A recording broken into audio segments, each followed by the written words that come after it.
Hey there, I'm Jenn Herman with Jenn's Trends, and if you've ever wondered how many Instagram stories to be using, this is the video for you.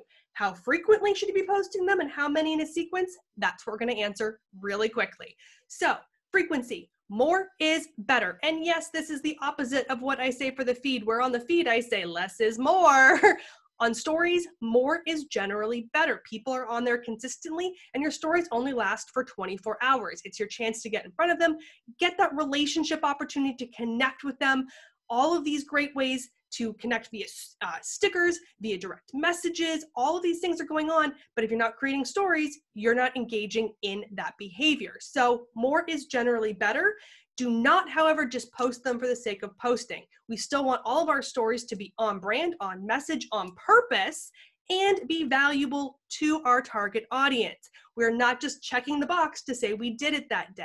If you can post something to your stories every single day, great, do it. If you cannot do that while creating high quality content that's valuable to your audience, don't. Do it twice a week, 3 times a week, whatever frequency works for you where you can still create high quality content. Now, in terms of a story sequence, what's the ideal range? Usually about 4 to 5 posts.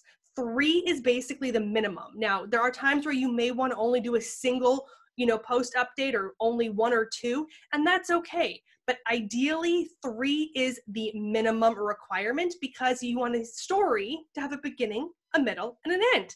That's 3 parts. So if you can do 3 as the minimum, start telling an actual story with a beginning, middle, and an end.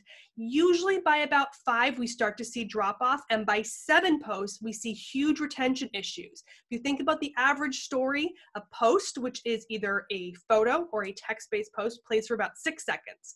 And a video is up to 15 seconds. So if you take the average and say, let's say 10 seconds, after 6 posts, that's about a minute of time. That is a long attention span for people, especially on something like Instagram stories, which is why we see huge drop-offs around the 7th post. So ideally, go for that 4 to 5 range. And finally, if you're going to use a call to action in there, put your call to action somewhere around number 3. Because if people are dropping off at 3 or 4 and you leave your call to action to 5 or 6, they're not going to see that call to action.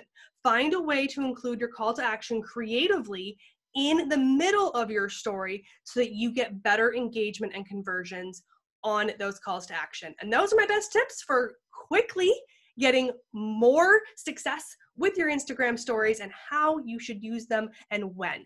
Thank you so much for tuning into this video. If you found it helpful, you can subscribe to this channel for plenty more videos on all things Instagram, and I will see you in the next video.